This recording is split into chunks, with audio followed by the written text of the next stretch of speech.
බහෙනම් අපේ වරිගෙන් පිටහෙකුට සාත්‍රය දුන්නා. ඔව්. උඹ වරිගෙන් අහනවා බලන් ඉන්න බැරි කොට. වරිගෙන් පිට හරි කමක් නැහැ. සත්පුරුෂයෙකුට මම ඒක ඉගෙනුවා. ඔබ විශාල වරදක් කළා මස්සිනා. ඒක සමාව දෙන්න බැරි විදිහේ වරදක්. මට උඹෙන් සමාව ඕනේ නැහැ.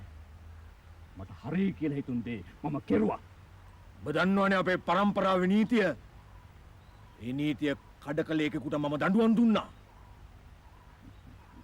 හොඳයි මස්සිනා. පුළුවන් නම් මටත් ඒ දඬුවම දෙන්න.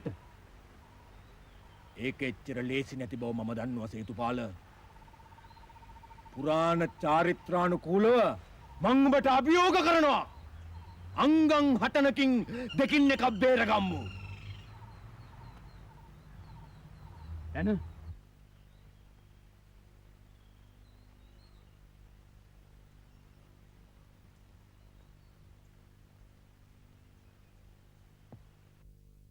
මහා කළු පාලම ළඟ විසුණු දේවාලය ඉදිරිපිට.